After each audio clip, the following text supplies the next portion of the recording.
Can you imagine what it means to be stripped of your clothes before a room full of cardinals, ambassadors, and nobles watching in silence, as if it were a legitimate ritual? The air, thick with incense, fails to hide the rawness of the scene. A child's body subjected to the scrutiny of men she had never seen before, while her family stands by impassively, pretending that this grotesque spectacle is part of tradition.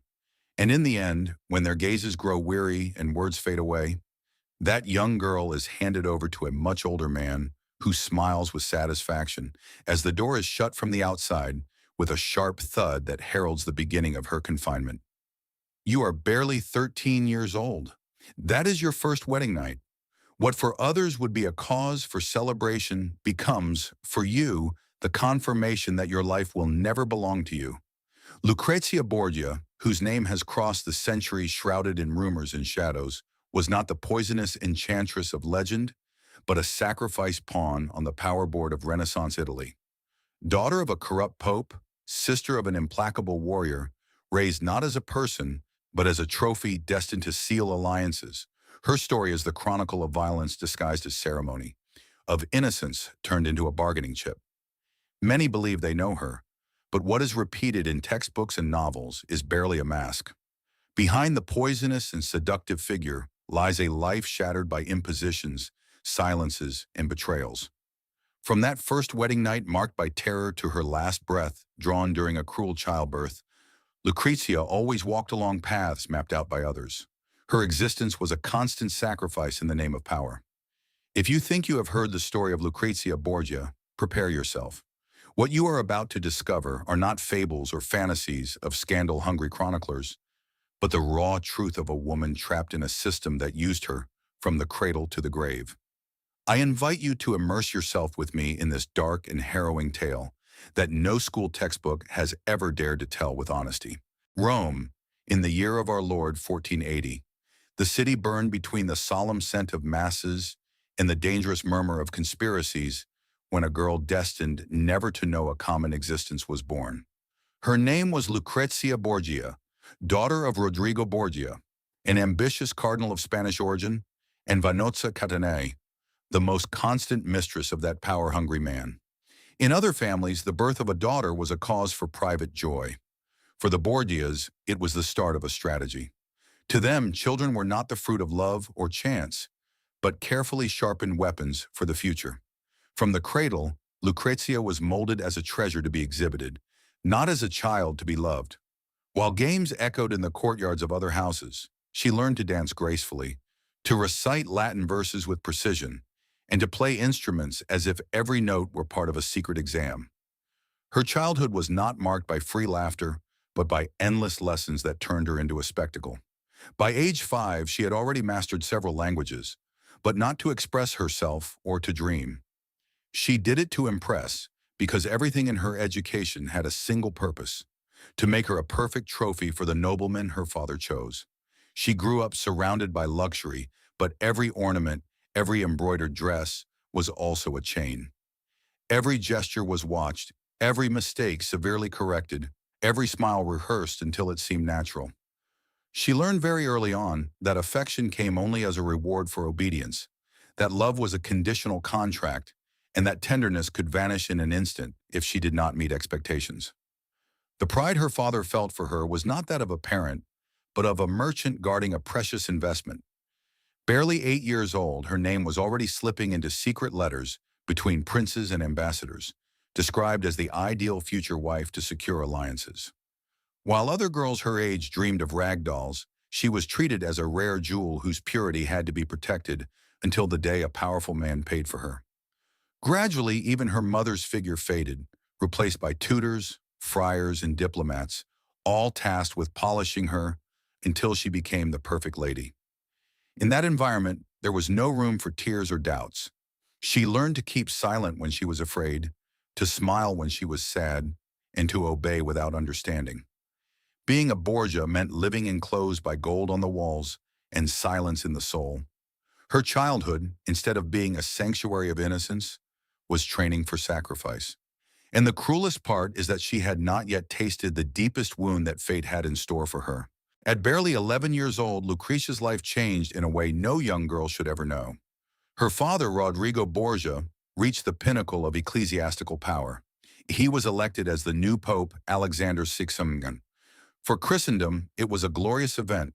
For Lucrezia, it was the beginning of an unbearable burden. The moment the papal tiara crowned her father, she ceased to be simply a daughter and became a diplomatic asset of incalculable value. Lucrezia's virginity became a topic of discussion in secret offices, as if it were a sacred treasure that had to be preserved until the most convenient moment. Her body, still that of a child, was transformed into a territory for negotiations, her life into currency to seal treaties between kingdoms. While Rome celebrated with bells and processions, the fate of a young girl was being mapped out in closed rooms, without her voice ever being consulted. She was taken away from her mother's warmth and sent to a convent. Officially, it was said that the move was to complete her education, to nurture her in virtues and devotions. The truth, however, was cruder and colder, to keep her untouched, far from any risk, until the time came to hand her over as a wife. Lucretia's purity was not a gift. It was a product to be guarded, a secret wrapped in prayers and confinement. Within those silent walls, the young girl lived under the severity of rules she had not chosen. Each day began with prayers and ended with lessons, but none of them addressed what she felt inside. There was no room for doubts or fears. Meanwhile, in the palaces, her name circulated as that of a jewel disputed by powerful families. Every book her hands read, every dress that brushed her skin, every word she learned in foreign languages were calculated investments to increase her value. Lucrezia grew up with the bitter certainty that her future did not belong to her. There was no possibility on her horizon of saying no, because in those times, disobedience was not a gesture. It was a sentence. Rejecting a marriage could cost not only one's reputation, but one's life. Thus, while the outside world debated her price and her destiny, she waited in silence for the day she would have to stop being a child and transform, against her will, into a wife. That day was approaching all too quickly, and the shadows of sacrifice were already looming over her short existence. When Lucrezia turned 13, the news that would change her life was announced to her as if it were a gift of honor. She was to be married. There was no consultation, nor room for hesitation. It was an order cloaked in solemnity. The chosen one was Giovanni Sforza, an older man, representative of a powerful family, chosen not out of affection or affinity, but because it suited the calculations of her father, now Pope Alexander VI. For the pontiff, his daughter was the perfect bridge to new alliances. For the young girl, it was the definitive loss of her childhood. The ceremony was celebrated with all the splendor the papal court could muster. Palaces decorated with tapestries, tables overflowing with delicacies, music echoing through every hall, and ambassadors arriving from every corner of Italy. The attendees toasted with wine while shaking hands and smiling, celebrating a contract disguised as a wedding. Under the light of the chandeliers, the world saw a celebration. But in Lucrezia's heart, there was no joy, only a silent trembling. She was too young to understand what was expected of her, and no one stopped to explain it to her. Because in those days, marriage was not consummated at the altar, but in the bedroom. And what should have been an intimate act became a cruel spectacle of control. It was customary for the first night to be monitored, and for proof that the union had been consummated to be shown at dawn. Imagine the pressure. A girl barely out of childhood games, pushed to fulfill an imposed duty, while the world waited for signs of obedience.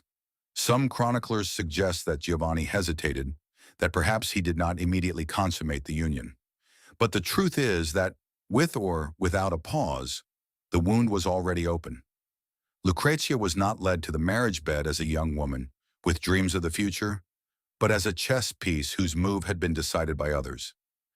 The night that should have marked the beginning of a new life turned into the first of many invisible scars. Obedience, silence, and submission became the rules of her existence. Marriage brought her neither freedom, nor companionship, nor protection. It was the beginning of a cycle of obeyed orders and repressed emotions. Before she even learned how to be a woman, Lucrezia understood that her destiny did not belong to her, that her body and her will were the property of those in power. And so, wrapped in gold and surrounded by whispers, she began to realize that she was trapped in an implacable machine from which she could not escape. Lucrezia's marriage to Giovanni Sforza did not take long to become an obstacle to her father's plans. The alliances that initially seemed convenient soon ceased to be useful for Alexander VI's ambition. And when a pact no longer served the Borgias, it was not broken in silence. It was destroyed with clamor and humiliation. The union had to be annulled, but in those times, divorce was no simple matter. It was necessary to invent an acceptable reason, and the one chosen was as cruel as it was effective. Before the court, it was declared that Giovanni Sforza was impotent, unable to fulfill his duties as a husband.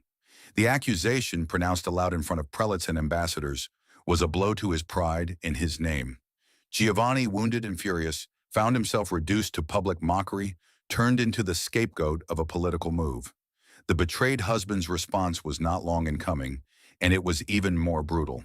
He spread rumors throughout Italy, hinting that Lucrezia was engaged in incestuous relationships within her own family. The words were poison. There was no proof, but in those days a malicious insinuation was enough to drag one's honor through the mud. The young woman, barely out of childhood, found herself dragged into the center of a scandal she had not caused. While men debated alliances, prestige, and power, she was treated as if she did not exist. No one asked for her opinion. No one defended her. There was only the silence of someone watching her name being dragged through streets and squares, repeated in whispers and laughter, turned into a spectacle. Lucrezia was returned to her family like a defective object, a broken piece that was no longer useful on the board. The marriage was annulled, the alliance broken, and an indelible stain fell upon her shoulders. In the eyes of Europe, she was no longer the Pope's pure daughter. Her image, previously presented as an unblemished jewel, began to be viewed with suspicion. The gold had turned to rusted iron, and the rumors only grew. No one wanted to stop and see the wounded young woman behind the slander. To many, she was nothing more than the protagonist of a shameful drama. And yet for Lucrezia, this was not the end of her misfortunes, but barely the first chapter of a destiny that would drag her, time and again, into the same bonfire of scandals and betrayals. Following the annulment of her marriage to Giovanni Sforza, Lucrezia disappeared from public life. The silence surrounding the young woman aroused more suspicion than any words. She was discreetly sent to a convent under the pretext of rest and reflection. But in Renaissance Italy, prolonged silence was always a veil hiding secrets too heavy to be exposed. After a few months, the rumors began. Some claimed to have seen her with a different countenance, a slight curve in her belly, a strange gleam in her eyes. The truth came to light like a knife in the shadows. Lucrezia was pregnant. She was barely 15 years old, separated, marked by scandal, and yet she was going to give birth to a child out of wedlock. In an era when honor was worth more than life, this was unthinkable, and at the same time, all too real. The birth of the child was surrounded by an almost sepulchral silence. There was no official announcement, no celebrations, no public blessings. The baby, later known as the Roman infant, was snatched from his mother's arms shortly after birth and handed over to caregivers chosen by the papal court. Lucrezia was not allowed to hold him or hear his cries more than a few times. Motherhood, which could have given her meaning and refuge, was mercilessly denied to her. Most disturbing were the documents issued by the Vatican, two different records, two opposing truths. One claimed the child was the son of an unknown prince, as if it were a secret affair. The other, even more terrible, hinted that he was the son of Pope Alexander VI himself. Yes, of her father. The echo of this suspicion spread across Europe, fueling the Borgia legend and sinking Lucrezia into a sea of slander. Was it a hidden romance and covered-up abuse, or simply another ruthless political move? Historians still debate it, but the truth is that she was the primary victim. She was never allowed to raise that child. She was never able to watch him grow, or speak his name in public, or weep for him openly. The Roman infant became a shadow torn from her life, an invisible scar that bled in silence until her last breath. Lucrezia carried that pain with her head held high, as was expected of a Borgia. But inside remained the wound of a mother condemned to forget the unforgettable. After so much silence, pain, and scandal, fate seemed to offer Lucrezia a respite, an illusion of happiness she had never known. At 18, she was betrothed to Alfonso of Aragon, a handsome young Neapolitan nobleman of gallant bearing and gentle spirit. This time it was not solely a matter of political convenience, but of something more human: respect, tenderness, even love. For the first time in her life, Lucrezia was not treated as a bargaining chip, but as a woman. The marriage, unlike the first, was not celebrated with excessive lavishness, but with a certain sobriety that brought relief to the young woman. With Alfonso, the Duchess discovered the possibility of a domestic life, of a home where laughter and affection had a place. Shortly after, Rodrigo, her first publicly recognized son, was born. In that tiny being, she found the hope of a different future. She was no longer just a daughter or a wife, but a mother, and around that child a promise of a normal life was woven, one she had never experienced. For some time, Lucrezia lived what had been denied to her since childhood: a routine without fear. The warmth of a husband who treated her with respect, the joy of cradling a son, the feeling of finally belonging to a real family and not just a strategy. But that calm was fragile, too bright for a dynasty like the Borgias. Cesare Borgia, her brother, now the military leader of the family, looked upon Alfonso with suspicion. The alliance with Naples had ceased to serve the Vatican's interests, and a happy marriage could not stand in the way of power plans.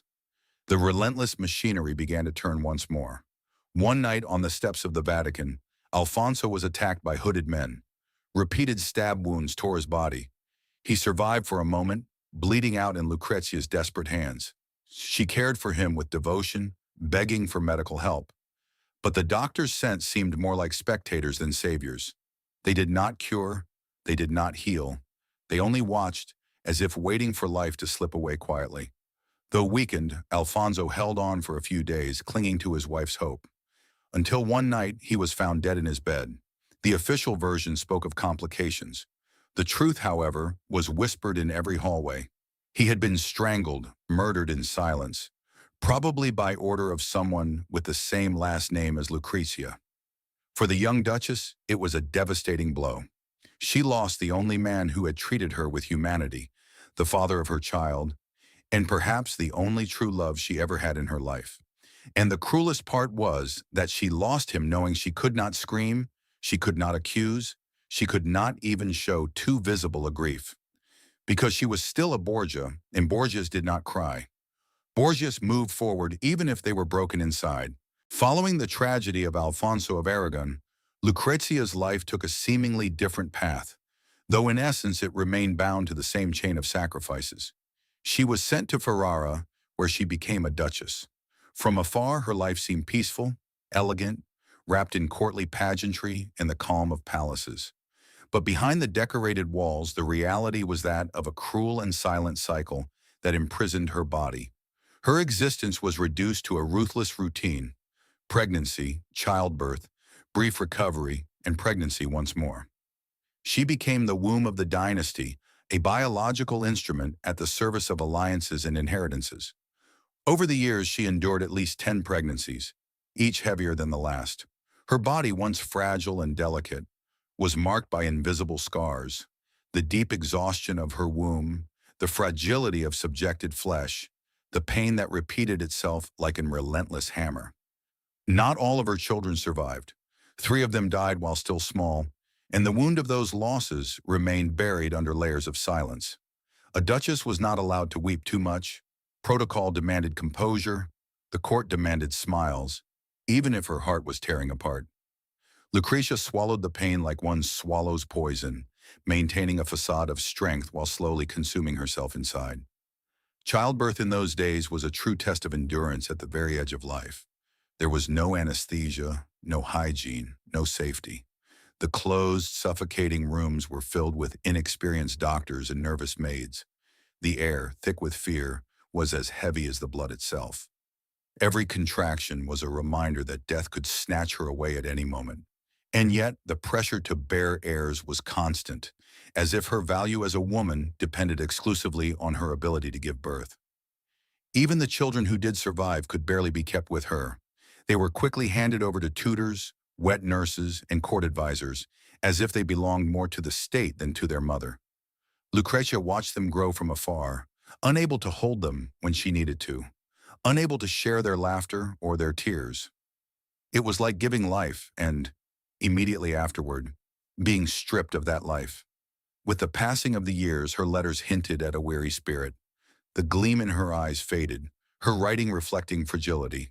Her body began to give way, her mind breaking under the weight of losses and exhaustion. And yet she continued to play her part, because stopping was not an option. A Borgia had to endure, even when endurance was now only a hollow echo of dignity. The year was 1519. Lucrezia's body, already exhausted after a life of pregnancies, losses, and silences, was forced once more to endure the unbearable, another pregnancy.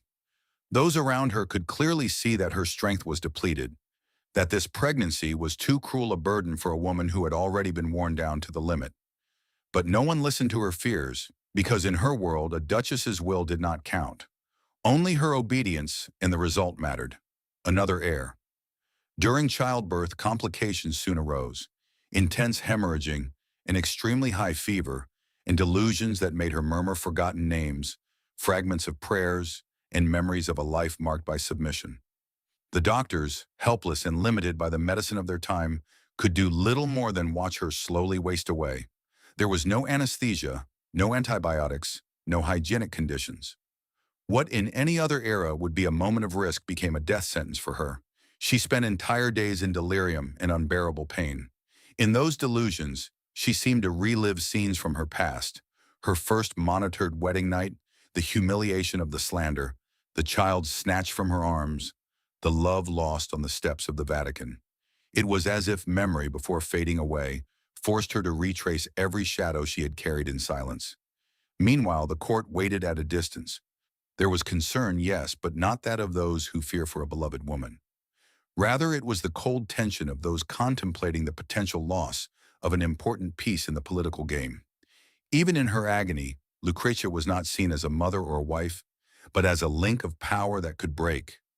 Finally, after days of torment, her heart gave out. She was barely 39 years old. She died exhausted, empty, the victim of an existence always written by others.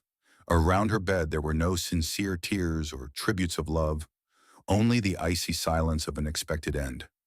She died as she had lived, controlled, watched, silenced. After her death, Lucrezia Borgia's name did not rest in peace. For centuries it was repeated as a synonym for poison, lust, and betrayal. She was painted as a promiscuous, calculating woman, involved in conspiracies and crimes that could rarely be proven. The narrative that survived was that of a monstrous figure, an unscrupulous poisoner. But one only has to pull back the masks of official history to discover what was truly hidden behind them. Fear. It was the fear of female power in a world forged by and for men. Lucrezia was not the witch some wanted to fabricate, but a young woman used since childhood as a political tool. She was manipulated, silenced, discarded when convenient, and raised as a banner when useful. The scandals that surrounded her did not stem from her own will, but from the need of others to justify failures, cover up crimes, or simply destroy her reputation. She was the perfect target. Female, beautiful, vulnerable, and at the same time, the daughter of a pope. Turning her into a villain was the most effective strategy to deflect blame from those who actually ran the game. And yet the truth is that Lucrezia survived as best she could. She used silence when speaking was dangerous. She created beauty in the midst of chaos, surrounding herself with music, art, and small islands of humanity. She tried to rebuild her life even when her open scars were still bleeding, but the world preferred to remember the mask rather than the person. She was not a monster. She was a victim trapped in a system that turned young girls into brides, wives into prisoners, and mothers into shadows. A system that used them until they were completely worn out and yet demanded gratitude. Lucrezia's story is an indictment of that cruel machine that gleamed with gold on the outside while rotting on the inside. Today, with the distance of centuries and access to more honest sources, we can see her in her true dimension. A woman whose childhood was stolen, whose freedom was denied, and whose dignity was attacked, but who nonetheless tried to live among the ruins of the destiny others mapped out for her. The cruelest part is that even after her death, they continued trying to silence her. But if you listen closely, her voice still resonates. The real story of Lucrezia Borgia is not a fable of ambition and scandal, but a testament to abuse and resilience. Perhaps the time has come to stop calling her a legend and start seeing her for what she always was: human. A woman broken by politics, but never reduced to the lies they tried to impose on her. This was the dark and moving tale of Lucrezia Borgia, a real, hard, and cruel life, very different from the fantasies of princesses and castles. If this story has touched you, leave a comment, share what you felt while listening to it, and join us by subscribing to the channel, because there are still many silenced voices waiting to be told, and together we can give them back the echo that history denied them.